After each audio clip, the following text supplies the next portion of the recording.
अस्सलाम वालेकुम दोस्तों, मेरा नाम है लियो। मैं हमेशा की तरह मौजूद है दाऊद और आप देख रहे हैं इस वक्त क्रिकेट लवर अली शो। कैसे देखना है जो लोग से बात करने जा रहे हैं, बात करेंगे जी आज आपके साथ टॉप न्यूज का सेगमेंट आपसे शेयर करेंगे। नंबर 1 लोग से बात करने जा रहे हैं जो हमारे पास अपडेट आ रही है, वो अपडेट आ रही है पीएसएल के फैंस को लेकर। तो क्या भाई फैंस आएंगे नहीं आएंगे, क्या कहानी है, क्या डेवलपमेंट आ रही है, वो आप लोग से शेयर करेंगे। बात करेंगे, बहुत ज्यादा खबरें चल रही है सोशल मीडिया के ऊपर कि जो पाकिस्तान क्रिकेट बोर्ड के जो चेयरमैन मोहसिन नकवी है, वो जे शाह के बाद नेक्स्ट जो चेयरमैन है वो बन सकते हैं। इसके अंदर क्या रियलिटी है, जरा इसके ऊपर डिस्कशन करेंगे और कितनी र्यूमर है, बिल्कुल वो आपको बताएंगे। और बात करेंगे कि पीएसएल के अंदर सिक्योरिटी ब्रीच हुआ है भाई, खिलाड़ियों के रिश्तेदार आए हैं और कमरे में घुस के लेट गए हैं, क्या कहानी है वो आप लोगों से शेयर करेंगे। और बात करेंगे एरन हॉलैंड क्यों नहीं आई है इस बार पीएसएल में, दाऊद की फेवरेट एरन हॉलैंड, वो भी आप लोग से शेयर करेंगे। और बात करेंगे इसके बाद जो खबर आ रही है वो आ रही है कि सरफराज अहमद और वहाब रियाज के हवाले से कि भाई उनको पीएसएल में काम करने से रोक दिया है, ये क्या स्टोरी है, वो भी आप लोग से शेयर करेंगे। और बेन स्टोक के हवाले से कुछ अपडेट्स आ रही हैं, वो आपको बताएंगे। साइम ने बात की अपनी पुअर फॉर्म को लेकर, क्या कहना है उनका, वो भी आप लोग से शेयर करेंगे। तो अगर आप हमारे चैनल पर नए पहली बार आए, चैनल को अभी सब्सक्राइब करें और साथ में बेल आइकन बजाना। बात का खास करते हैं नंबर 1 खबर के साथ जो हमारे पास आ रही है। तो भाईजान जो पीएसएल है इसके अंदर फैंस के हवाले से क्या अपडेट है, क्योंकि कल तक तो कुछ पॉजिटिव अपडेट्स आ रही थी कि शायद फैंस को थोड़ा बहुत जो वो अलाउ कर दिया जाए। अब ताजा खबर क्या आ रही है, क्योंकि इस वक्त जो मुल्की हालात हैं वो ये है कि सिर्फ पीएसएल पे फोकस नहीं है, बल्कि आप तो दुनिया भर को होस्ट करने में लगे हुए इस वक्त मामला। हमने कल के जो सुबह वाला हमारा आपको पता है रोज शो आता है जिसमें खबरें आपको दिन भर की जो बड़ी पीएसएल की खबरें और वैसे जो खबरें चल रही होती हैं वो आपको मिल जाती हैं। तो कल जो खबर हमने दी थी कि पीसीबी जो हमें जराए हमारे बता रहे हैं वो ये कि अगले चंद दिनों में लिमिटेड जो क्राउड है, लिमिटेड जो फैंस हैं वो अलाउ किए जा सकते हैं। अभी हतमी फैसला नहीं किया गया कि 10,000 आएंगे, 15,000 आएंगे या 5,000 फैंस को अलाउ कर दिया जाएगा। चलो 15,000 भी ज्यादा होगा, शायद 5,000 फैंस को अलाउ कर दिया जाएगा। ये खैर उन्होंने डिसाइड करना था, लेकिन ये चल रहा था कि जो डिसीजन मेकर्स हैं वो फैसला ले रहे थे। लेकिन अब थोड़ी सी बुरी खबर आई और खबर यह है कि चूंकि जो डिफरेंट दुनिया भर के आपको पता है कि वजीर खारजा हैं सऊदिया के भी और डिफरेंट जगहों के, अरब के, मिडिल ईस्ट के, वो पाकिस्तान आ रहे हैं और पाकिस्तान जंग रुकवाने के लिए उनके साथ एक मीटिंग कर रहा है। इसकी वजह से कहा जा रहा है कि जो डिसीजन जल्दी लिया जा रहा था शायद अगले 1 से 2 दिन में लिया जा सकता था और फैंस को गुड न्यूज मिल रही थी, क्योंकि एक तरफ आईपीएल चल रहा है जहां पे खूब फैन बज, फैन नॉइज, फैन का जो जोश है वो देखने को मिल रहा है। और फिर पीसीबी पर बहुत क्रिटिसिज्म हो रहा है कि आप भी अलाउ कीजिए, बेशक थोड़े ही अलाउ कीजिए। लेकिन अब ये खबर आ रही है कि पीसीबी अब थोड़ा सा ये और डिले करके फैंस को जो अलाउ है वो कर सकता है।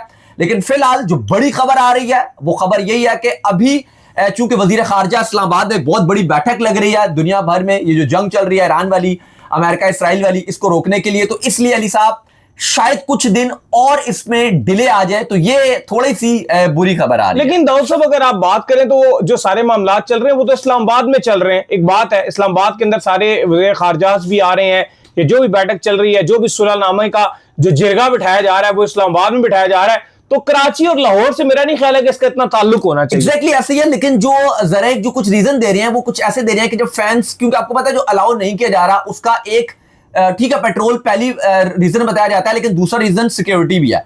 तो आपको पता है कि वो ये नहीं चाहते कि वजीर खारजा वहां पे मौजूद हो और वहां पे अगर खुदा न खास्ता कोई, अगर हम वहां पर कोई फैंस अलाउ करते हैं और बीच में अगर कोई मिसकंडक्ट हो जाए, कोई सिक्योरिटी प्रोटोकॉल की वायलेशन हो जाए और कोई खुदा न खास्ता कोई हादसा हो जाए, तो एक बहुत बड़ा और एक बुरा मैसेज जा सकता है। तो वो आपको पता है कि तो पाकिस्तान की रवायत रही है कि बेशक एक सिटी में हो, लेकिन अगर वो एक कोई बाहर से आपका कोई आ रहे होते हैं तो फिर वो थोड़ा सा फोकस सारा उधर चला जाता है और फिर ज्यादा ध्यान नहीं दिया जाता दूसरी चीजों पे। तो चलिए अल्लाह करे, हमारी दुआ है कि जल्द से जल्द फैंस को अलाउ किया जाए। खैर इसके बाद जो खबर आ रही है वो ये आ रही है कि बड़ी तेजी से रूमर्स जो है वो फैले सोशल मीडिया के ऊपर। वो रूमर्स ये फैले कि जो चेयरमैन मोहसिन नकवी है ये जो है वो आईसीसी के नेक्स्ट चेयरमैन बन सकते हैं आफ्टर जे शाह। और इस खबर को ESPN इन्फो के साथ जो है जोड़ दिया गया और हमें भी बहुत से लोगों ने जो है वो इनबॉक्स किए, इंस्टाग्राम पे ऊपर मुझे भेजे, दाऊद साहब को भेजे कि यार ये देखें चेयरमैन मोहसिन नकवी जो है वो चेयरमैन बनने जा रहे हैं, अगले आईसीसी के भी चेयरमैन ये होंगे जैसे जे शाह इस वक्त है। तो आप इसके ऊपर खबर क्यों नहीं दे रहे? फिर जब हमने इस खबर की सदाकत को चेक करने की कोशिश की तो हमें यह पता चला कि भाई ये खबर टोटली फेक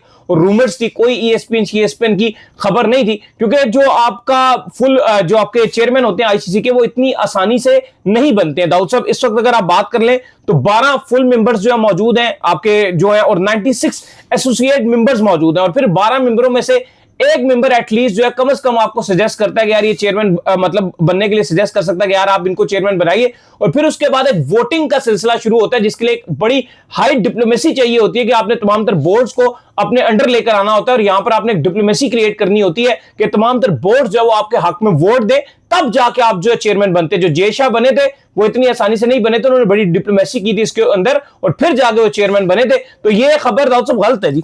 अच्छा देखो, लोग जो जिन्होंने ये खबर दी उन्होंने भी ये समझा कि शायद जैसे एशियन क्रिकेट काउंसिल में होता है, एसीसी में क्या होता है, एसीसी में ऐसे ही होता है, तो बारियां है ना कि बारी आती है, जब आपकी बारी आती है तो आप बन जाओगे, फिर अगली बारी श्रीलंका की, फिर बांग्लादेश की, फिर इंडिया की, फिर पाकिस्तान की, और उसमें यह भी होता है कि अगर आपकी बारी है और अगर आप दूसरे को देना चाहते हो तो वो भी आप दे सकते हो। जैसे हमने देखा था कि जब श्रीलंका की बारी थी डिसिल्वा की, उन्होंने जय शाह को दे दी थी कि भाई आप ही सर्व कर लें, इसलिए जय शाह लंबे टाइम एसीसी के प्रेसिडेंट रहे थे। तो लोगों ने समझा कि फिर उसके बाद जय शाह जब एशियन क्रिकेट काउंसिल के प्रेसिडेंट थे उसके बाद वो आईसीसी में चले गए, तो मोहसिन नकवी के साथ भी शायद ऐसे ही हो जाएगा कि वो जब एसीसी की मुद्दत खत्म करेंगे तो शायद आईसीसी के भी वो चेयरमैन बन जाएंगे। ऐसा नहीं है, उसमें आपको जो डिफरेंट बोर्ड्स हैं उनको खुश करना पड़ता है, स्पेशली ऑस्ट्रेलिया, इंग्लैंड और आपके जो न्यूजीलैंड, साउथ अफ्रीका, जो बाकी जो बोर्ड्स, स्पेशली ऑस्ट्रेलिया और इंग्लैंड, या आप कह लो बीसीसीआई भी, अब उन सबको आपको अपनी तरफ करना पड़ेगा। जय शाह ने, बिल्कुल, जय शाह जब बने थे तो उन्होंने ऑस्ट्रेलिया क्रिकेट बोर्ड और इंग्लैंड क्रिकेट बोर्ड का पूरा साथ निभाया था।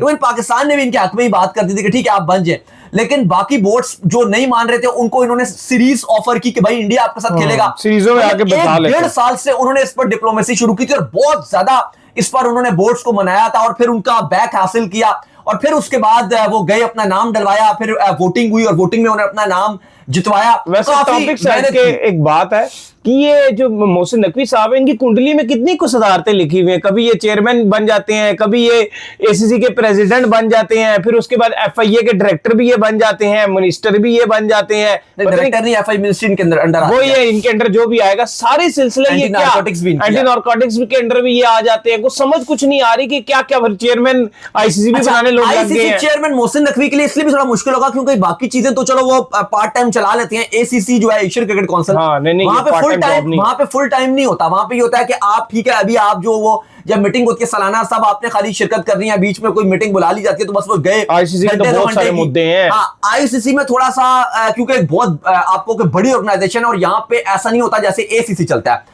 यहाँ पे उनको बहुत टाइम देना पड़ेगा और मुझे लगता है कि अगर पीसीबी का कभी बनना भी हुआ तो ऐसा बंदा बनेगा जो फुल टाइम अवेलेबल हो। बताया 96 एसोसिएट मेंबर्स हैं और 12 फुल मेंबर्स, तो वो ऐसा नहीं हो सकेगा कि मोहसिन नकवी जैसे इधर भी बिजी हैं और वो जाएंगे भी, तो ये खबर जो चल रही है वो बिल्कुल झूठ और फेक पर मबनी है। बिल्कुल। इसके बाद जो अपडेट आ रही है जी हमारे पास, वो आ रही है दाऊद साहब, पीएसएल के अंदर कल हुआ सिक्योरिटी ब्रीच। कहानी ये सामने आई कि भाईजान सिकंदर रजा के कुछ रिलेटिव्स थे, वो पहुंचे एक्चुअली, लेकिन रिपोर्ट कल हुआ है। हाँ, कल ही तकरीबन आप कह लेंगे वो पहुंचे जी, नहीं एक दिन पहले हुआ है, कराची और लाहौर के मैच से। आज कराची और लाहौर का मैच था, तो एक दिन पहले की बात है, कराची और लाहौर के मैच से मैं आपको बता रहा हूं कि यहां पर क्योंकि कल खेला गया था कराची और लाहौर का मैच, तो ये जो परसों की बात है, हुआ ये कि सिकंदर रजा के कुछ रिलेटिव्स जो है वो पहुंचे जहां पर पाकिस्तान इनकी जो होटल में टीम्स ठहरी हुई हैं वहां पर ये पहुंचे, और वहां पर उनको जाना था सिकंदर रजा के रूम में, जो कि अलाउ नहीं होता। वहां पर एक सिक्योरिटी ऑफिसर होता है, वो किसी भी खिलाड़ी के रिलेटिव्स को नॉर्मली अलाउ नहीं करता रूम्स में जाना। इवन जब मैं और ये इंटरनेशनली भी दाऊद साहब ट्रैवल करते हैं तो हमने देखा कि अगर खिलाड़ी का कोई रिलेटिव मिलने भी आ रहा हो तो वो उसको खुद खिलाड़ी लॉबी में मिलने आ जाता है और लॉबी में मिला के हमारी भी मुलाकात हुई है, लॉबी में हमारी भी जब हम दुबई में अक्सर गए थे तब वहां पर एशिया कप भी जब चल रहा था, लॉबी में मुलाकात, हिल्टन होटल में हमारी पाकिस्तानी खिलाड़ियों से मुलाकात हुई थी, वो लॉबी में हुई। लॉबी में मुलाकात होती है और मुलाकात होकर सिलसिला खत्म हो जाता है। जो भी आपने 5-10 मिनट या जो भी जितने मिनट मिलना होता है मिल के कहानी जो है वो चली जाती है। सिक्योरिटी ऑफिसर जो है वो आसपास ही मौजूद रहते हैं क्योंकि एक एंटी करप्शन यूनिट होता है। जब भी ऐसा कोई टूर्नामेंट हो रहा होता है तो उसको होटल में तैनात भी किया जाता है। बाकी तो आप छोड़े क्योंकि अब हम जर्नलिस्ट हैं और एक्रेडिटेड जर्नलिस्ट थे, तो इवन हमें भी जो अलाउ कर रहे थे उस तरह से, वो वहां लॉबी में तक तो रहने देती है, लेकिन जब वो खिलाड़ियों तक आगे तक वो जाने नहीं देते क्योंकि बहुत अलर्ट होती है, और बाकी जो फैंस होते हैं उनको तो दूर से ही भगा देते हैं। तो हुआ ये कि भजन सिकंदर रजा के क्योंकि रिलेटिव थे तो पहले सिकंदर रजा ने रिक्वेस्ट की, सिक्योरिटी जो ऑफिसर थे उन्होंने रिजेक्ट कर दी। फिर जो है वो रिक्वेस्ट आई जी जो ऑनर्स है लाहौर कलंदर के, उनकी तरफ से आई कि यार इनको अलाउ कर दिया जाए, सिक्योरिटी ऑफिसर ने रिजेक्ट कर दी। फिर शाहीन और ये खुद आए और आकर जो है सिक्योरिटी ऑफिसर को छल निकल मतलब करके जो है वो दोनों आए और दोनों उठाकर जो है इसको अपने रूम में ले गए। और जो उनके रिलेटिव थे वो तकरीबन लगभग 11:30 बजे के टाइम पर रूम में आए और रात के 1:30 के टाइम पर जो है वो रूम से निकले, जिसके बाद इस खबर को जो है लाहौर पुलिस को भी, जो वहां पर ऑफिसर मौजूद थे, उन्होंने रिपोर्ट किया और चेयरमैन मोहसिन नकवी तक भी यह बात पहुंचा दी गई है कि भाई इतनी हाई लेवल की सिक्योरिटी ब्रीच हुई है, क्योंकि इससे होता यह है कि जो दीगर खिलाड़ी हैं उनके लिए भी मसला बन जाता है कि अगर कोई इस तरह से आकर मिलता है, क्योंकि बाद में खुदा ना खास्ता कोई भी किसी किस्म का एलिगेशन निकलता है तो इन मुलाकातों को चेक किया जाता है। देखिए बिल्कुल रिपोर्ट जो कही गई है वो ये कहा गया कि 11:35 से 1:30 बजे तक रात के दरमियान जो है, ये परसों का वाकया, और इतनी 2 घंटे जो है वो शाहीन और सिकंदर रजा जो अपने रूम में थे वो लेकर चले गए। सिकंदर रजा के एक्चुअली रिश्तेदार थे या कुछ दोस्त सहबाब जो भी थे, 4 लोग थे, वो आए थे। और पहले जब उनको सिक्योरिटी ने नहीं जाने दिया तो शाहीन को फिर सिकंदर रजा ने कहा, और सिकंदर रजा और शाहीन दोनों आए और दोनों उनको लेकर चले गए। इस पर पुलिस ने जो मोहसिन नकवी से कंप्लेन की है और कहा है कि देख लें जी, आपकी जो पीसीबी के जो खिलाड़ी हैं वो हमारी नहीं सुन रहे। अब जाहिर है ये बड़े स्टेक के खिलाड़ी हैं, स्ट्रिक्ट एक्शन एक्सपेक्टेड है इसके खिलाफ, मतलब वो कह रहे हैं कि आगे इस तरह की ब्रीच होने नहीं देंगे हम। बिल्कुल, वो कह रहे हैं कि शाहीन शाह अफरीदी है, वो ओडीआई के भी कप्तान है, पीएसएल की टीम के भी कप्तान है, बड़े खिलाड़ी हैं, जाहिर है अब हम उनके आगे हमारी नहीं चल सकती। सिक्योरिटी क्या रोकेगी फिर उनको जब वो खुद आ जाएंगे। एग्जैक्टली, सिकंदर रजा उन्होंने कहा ये ओवरसीज खिलाड़ी हैं, तो इस पर मोहसिन नकवी को अब कहा गया। आप देखते हैं कि मे बी आई थिंक इस पर शायद ज्यादा हैवी तो ना हो, लेकिन वार्निंग जरूर दी जाएगी, करने नहीं देंगे अब वो। लाहौर कलंदर की को जो उनकी ऑनरशिप है और जो उनकी टीम है उसको ये इस पर वार्निंग दी जाएगी कि आप अपने खिलाड़ियों को समझाएं, ये आगे ना हो। इससे ज्यादा आई डोंट थिंक सो कि ज्यादा स्ट्रिक्ट एक्शन होगा, लेकिन ये वायलेशन हुई है और आई होप कि इस पे आगे ना हो, क्योंकि ये डिसिप्लिन होता है और इस पर आपको बहुत ज्यादा ध्यान देना पड़ता है। खिलाड़ियों की मसला बन जाता है ना, कोई मैसेज ना आ जाए बाहर से। ऑलरेडी थोड़ी सी अगर आप वो बात नहीं करते लेकिन हल्की फुल्की थ्रेट्स हैं, तो इसलिए अब आप ये नहीं कर सकते कि इस तरह की ये अगर एक छोटी वायलेशन होती है ना, फिर कल को बहुत बड़ी बड़ी वायलेशन, सारे खिलाड़ियों की सिक्योरिटी का इशू बन जाएगा, सबका इशू बन जाएगा। कल को फिर कोई भी अथुगारा भी आ जाएगा, अगर एक बार हो जाए, कल कोई भी झूठ भी बोल सकता है कि भाई मैं तो उस खिलाड़ी का जानने वाला हूं, उसका जानने वाला हूं। खिलाड़ी खुद लेके गए, ये बड़ा इशू है ना, तो चीजें बड़ी खराब हो जाती हैं। तो इसलिए पुलिस ने बिल्कुल ठीक काम किया और उन्होंने रिक्वेस्ट किया पीसीबी चेयरमैन मोहसिन नकवी से कि ये तो आप एक्शन लीजिए या तो आप ये इस पर ध्यान दीजिए। अच्छा, एरन हॉलैंड जो है वो आपको पता है कि इस बार पीएसएल में जो रिप्रेजेंटेटिव है उनका जो एक जॉब होती है वो सर अंजाम नहीं दे सकी। हमेशा से आती थी, बड़ी जबरदस्त किस्म की रिप्रेजेंटेशन करती थी और साथ में दाऊद साहब की जो है बड़ी फेवरेट भी रही है, क्योंकि इनकी एक पोस्ट उन्होंने जो इंस्टाग्राम पे लाइक कर दी, तब से ये भी उनको लाइक करना शुरू हो गए। तो ये वाले मामला जो है इनके चलते रहे। लेकिन इस बार जो एरन हॉलैंड है उन्होंने ये बताया कि यार मैं इस वजह से नहीं आ रही हूँ, मसला ये है कि मेरी एक मेडिकल ट्रीटमेंट चल रहा है जिसकी मेरी अपॉइंटमेंट है, जिसकी वजह से मेरे साथ जो है मसले चल रहे हैं, लिहाजा मैं इस बार जो है बहुत से फैंस की तरफ से मुझे मैसेज रिसीव हो रहे हैं, मैं तमाम तरह का शुक्रिया अदा करती हूँ, लेकिन मैं इस चीज के चलते जो नहीं आ सकती हूँ। तो ये मैसेज किया था, वैसे बताया जो ने लिखा कि बहुत सारे ने मैसेज किया, आपको ही मैसेज था, जिनका इंस्टाग्राम उन्होंने लाइक किया था शायद उन्होंने मैसेज किया। अच्छा, जो अपडेट आ रही है अली साहब, वो एरन हॉलैंड से बहुत सारे पाकिस्तानी फैंस पूछ रहे थे कि आप क्यों नहीं आ रहे, लेकिन जाहिर है ये एक अपडेट था और उन्होंने ऑलरेडी पीसीबी को भी बता दिया था कि मैं, क्योंकि उनको कुछ पर्सनल रीजंस थे और उनका मेडिकल आपको पता है एक ट्रीटमेंट भी चल रहा है, थोड़े से पर्सनल रीजंस है उनके और इस वजह से वो अपना एक ट्रीटमेंट भी करवा रहे हैं। वो अलग है, वो उनको डिटेल से पता है कि उनका क्या पर्सनल, चले वो उन्होंने वैसे भी सोशल मीडिया में भी डाला हुआ था, तो वो एक ट्रीटमेंट अपना करवा रही हैं, तो उसकी वजह से उनकी अपॉइंटमेंट्स थी डॉक्टर के साथ, उन्होंने वहीं ऑस्ट्रेलिया में ली हुई थी, इस वजह से वो नहीं आ रही। बल्कि हम उनके लिए जो है वो बेस्ट विशेस भी करते हैं कि यार उनको बेबी जो है वो मिले, इंशाल्लाह हम दुआ करते हैं। वो पाकिस्तान के लिए हमेशा बड़ा पॉजिटिव है और इवन सब के लिए जो भी जितने भी बेऔलाद है दुनिया भर में, कहीं अल्लाह पाक सबको औलाद अता बिल्कुल जी आमीन। तो अली साहब बड़ी खबर यह है कि जो एरन हॉलैंड है वो उनका मेडिकल वहां पर ट्रीटमेंट भी चल रहा है, इसलिए से वो अवेलेबल नहीं है, वरना हमेशा से अगर आप देखो 2019 के बाद से हर पीएसएल में वो आई हैं। लेकिन इस बार अली साहब जो पीएसएल में चर्चे हैं वो जेस क्रो जो है उनको वो बड़ी हाईलाइटेड हुई हैं और आपको पता है पहली बार वो पीएसएल में आई हैं, साथ उनकी नेरोली मेडोज, चलो वो तो पीएसएल में ऑलरेडी पहले भी आ चुकी हैं और वो भी एक अच्छी कमेंट करती हैं। नेराली मेडोज का जब भी मैं नाम सुनता हूं तो मुझे वो वाली मेडोज याद आ जाती है, फेरी मेडोज याद आ नहीं। और इवन जो नेरोली मेडोज हैं ये वर्ल्ड कप में भी आईसीसी की तरफ से भी काम करती हैं और बहुत ही बेहतरीन प्रेजेंट करती हैं। ठीक है, जेस क्रो को क्रिकेट का इतना ज्यादा एक्सपीरियंस नहीं है, वो बाकी स्पोर्ट्स में भी काम करती रही हैं, लेकिन जो नेराली मेडोज हैं इनको क्रिकेट की भी काफी डेप्थ नॉलेज है और जिस तरह से ये आईसीसी के साथ भी काम करती रही है, बड़ा बेहतरीन काम कर रही है और पीसीबी ने इस पर आपको तारीफ करनी पड़ेगी कि बेहतरीन चॉइस पीसीबी ने रखी है और स्पेशली जो जेस क्रो है वो तो ऐसा लग रहा है कि पाकिस्तान के जो फैंस उनको क्रश बनी हुई है। क्या बात है जी। खैर जी, इसके बाद जो हमारे पास अपडेट आ रही है वो अपडेट हमारे पास आ रही है वहाब रियाज और जो आपके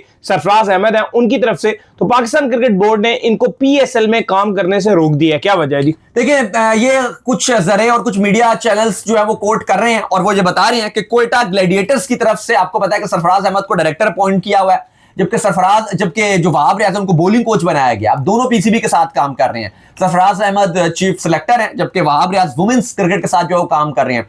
तो पीसीबी ने दोनों को कहा है कि आप पीएसएल के साथ काम नहीं करेंगे क्योंकि आप पीसीबी के साथ ऑलरेडी काम कर रहे हैं स्पेशली सरफराज का अगर आप देखो, फिर वो आपको पता है कि उनका सिलेक्टर भी हैं, तो फिर उनके मामलात जो हैं वो डिफरेंट तरीके से लेके चल सकते हैं, क्योंकि फिर उनका आप कह सकते हो कि कोयटा के प्लेयर्स को भी प्रेफरेंस देंगे, पीसीबी की सोच हो सकती है। बहरहाल उन्होंने कहा कि आप ना काम करें। लेकिन इसमें और भी ऐसे लोग हैं जो अगर आप देखें, जो ऐसा लग रहा है कि वो पीसीबी के बावजूद पीएसएल में काम करें, जैसे मिसबाहुल हक की अगर आप बात कर लें, कुछ टाइम पहले ही जो आपके पेशावर ज़ल्मी है, उन्होंने अपना उनको साथ कंसल्टेंट उनको अपने साथ अपॉइंट किया हुआ है, तो उनके हवाले से कोई ये रिपोर्ट्स नहीं आई। लेकिन जो मीडिया रिपोर्ट्स हैं वो इन दो बंदों की हैं, एक का नाम है वहाब रियाज और दूसरे का नाम है Sarfaraz Ahmed. I don't know, maybe जो मिसबाहुल हक है शायद वो अलग भी हो गए, लेकिन क्योंकि ऑफिशियल कुछ इसके हवाले से आया नहीं है, क्योंकि उस टाइम पीसीबी ने उनको अपॉइंट नहीं किया था, तो मे बी वो वहां से अलग भी हो गए, लेकिन ये खबर आ रही है। खैर, इसके बाद जो अपडेट आ रही है जी हमारे पास, वो अपडेट आ रही है बेन स्टोक्स को लेकर। तो भाईजान बेन स्टोक्स जो है वो आगे आने वाली थोड़ी सी क्रिकेट है उसके लिए अनअवेलेबल हो गए हैं। कब से कब तक ये अनअवेलेबल है जी? देखिए, आपको पता है कि ट्रेनिंग के दौरान जो बेन स्टोक्स हैं उनके मुंह के ऊपर बॉल लगी थी और इतनी ज्यादा उनको सीवियर चोट आई थी कि उसके बाद उनको हेड की सर्जरी भी करानी पड़ी थी। उनका पूरा जो चेहरा वो भी बिगड़ गया था और अब खबर ये आ रही है कि सर्जरी के चलते वो 1 से 1.5 महीने मजीद बाहर रहेंगे। अप्रैल भी वो बाहर रहेंगे और मई में भी वो अब एक्शन में नहीं दिखाई देंगे। उन्होंने दरहम की तरफ से दोबारा से काउंटी में अपनी ज्वाइनिंग देनी थी, लेकिन वो डिले हो गई है। याद रहे कि आईपीएल से ऑलरेडी वो अपना नाम वापस ले चुके थे और आईपीएल वो वैसे भी नहीं खेल रहे होते, लेकिन अब जो वापसी करने के लिए पूरी उम्मीद है। जब इंग्लैंड और न्यूजीलैंड की टेस्ट सीरीज है जो कि 4 जून से लॉर्ड्स में शुरू होगी, होपफुल है बेन स्टोक्स के तब तक वो फिट हो जाएं और न्यूजीलैंड के अगेंस्ट टेस्ट मैच में वो अपनी शिरकत को यकीनी बना सकें। बाकी मैं भी अली साहब से बात भी कर रहा था कि जो स्टोक्स है, अली साहब, जिस तरह से बेन स्टोक्स ने अपनी हाइप बनाई थी, एक उभरते हुए स्टार थे, T20 इसमें अच्छा कर रहे थे, ओडीआई वर्ल्ड कप 2019 में अपनी हाइप बनी थी, एकदम से ऐसा लगता है कि खामोशी हो गई है, सिर्फ रेड बॉल में दिखते हैं। आई थिंक वाइड बॉल उनको खेलनी चाहिए, क्योंकि जो स्टोक्स की स्ट्रेंथ है ना वो वाइड बॉल है, T20 और ओडीआई। असल में उन्होंने अपने आप को अलग करके गुस्सा खा के छोड़ा था। उसने कहा था जी कि इंग्लैंड इतनी ज्यादा सीरीज रखवा देता, हम कोई मशीन तो है नहीं है। नहीं तो आप सिलेक्टिव खेल लो ना, आप सिलेक्टिव खेलो, अपनी अपनी रिटायरमेंट ना लेते। लेकिन सिर्फ आप टेस्ट मैच खेल रहे हो। आई थिंक देखो, टेस्ट में मैं ये नहीं कह रहा कि टेस्ट को आपको इंपॉर्टेंस देनी चाहिए, आप बहुत अच्छा कर रहे हो, आप टेस्ट को इंपॉर्टेंस दे रहे हो। ऑस्ट्रेलिया के सारे बॉलर सिर्फ अब जाके कहीं वो हैं, लेकिन वैसे तो अगर आप देखो तो मिचेल स्टार्क हो गए, पैट कमिंस हो गए, तीनों फॉर्मेट खेलते थे, हैजलवुड हो गए। वो प्लेयर्स ना जो जिनको टेस्ट वाकई बहुत सूट करता है ना, वो प्लेयर खेले टेस्ट मैच। लेकिन अब जो स्टोक्स है ना, उनको आप उनकी बेस्ट परफॉर्मेंस के, ठीक है एशेज में उनकी बेस्ट आई थी, ओडीआई में बेस्ट परफॉर्मेंस, लेकिन वैसे अगर आप देखो वाइड बॉल में, ओडीआई में, T20 में, उसकी वजह से बेन स्टोक्स बना। तो वो एक ऐसे प्लेयर है जिनको T20 और ओडीआई भी खेलने की जरूरत है। और ऐसे बड़े नाम खेलो, मैं दाऊद को भी यही बता रहा था, मैंने कहा बड़े नामों में जो अपनी लेगेसी को कंटिन्यू रखने में कामयाब हुए ना, कहीं ना कहीं इंडियन प्लेयर्स हुए, जैसे विराट कोहली जो है उन्होंने अपनी कायम रखा, मतलब वो एक टाइम तक शाइन करते रहे। अब बड़े बड़े नाम आए, लाइक ये बेन स्टोक एकदम से रिटायर्ड हो गया ओडीआई T20 से, बड़ा नाम था। एबी डिविलियर वो चला गया, क्लासन को देखो वो किस तरीके से चला गया, फाफ डुप्लेसिस कैसे गए, फाफ डुप्लेसिस चले गए। तो ये जो बड़े बड़े नाम होते हैं इनसे कैसे गए, बिल्कुल क्रिकेट को जरूरत होती है नामों की। वजह ये साहब ये लीग्स की वजह से, क्योंकि इन सब को जो आईपीएल के ऑनर्स ने दुनिया भर में जो लीग्स खरीद ली है बहुत ज्यादा लालची बना दिया। बिल्कुल, और दुनिया भर में जो लीग शुरू हो गए हैं, वो एक आईपीएल की टीम है, उसने 6 जगह अपनी टीम खरीदी हुई है। वो सबसे ज्यादा डैमेजिंग साइन है क्रिकेट के लिए। इंडिया के प्लेयर तो उससे बच गए हैं क्योंकि उनको बीसीसीआई अलाउ ही नहीं करता, लेकिन बाकी जो प्लेयर्स अब क्लासन है, उसकी इतनी क्रिकेट बाकी थी, अपने पीक पे उसने रिटायरमेंट दे दी। और क्या दुनिया की 5 लीगें खेल रहा है, ट्रेंट बोल्ट पीक पे रिटायरमेंट दे दी न्यूजीलैंड की तरफ से। दुनिया में 6 लीगें खेलता है वो एमआई की जितनी लीगें सब जगह खेलता है।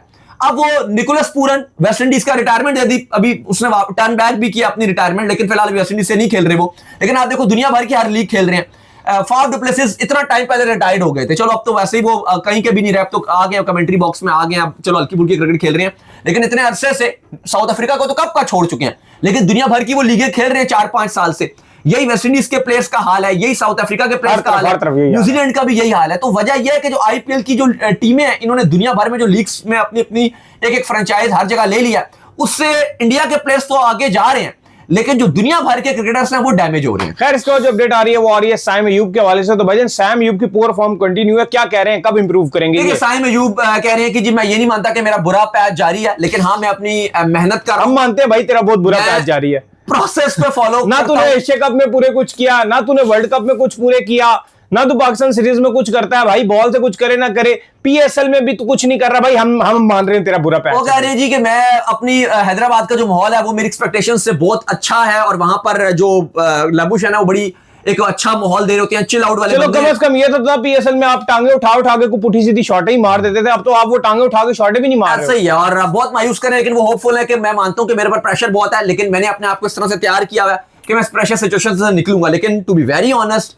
साइम अयूब प्रेशर में एक बहुत ही बेकार खिलाड़ी है। कल भी हम ये बात कर रहे थे कि जिस तरह से हैदराबाद की इस तरफ से मैच खेल रहे हैं, इतने महंगे पूरे लोकल प्लेयर्स में पीएसएल की हिस्ट्री में सबसे एक्सपेंसिव खिलाड़ी हैं, लेकिन बिल्कुल हक अदा नहीं कर रहे, और पता नहीं हैदराबाद ने इनको क्यों महंगा खरीद लिया।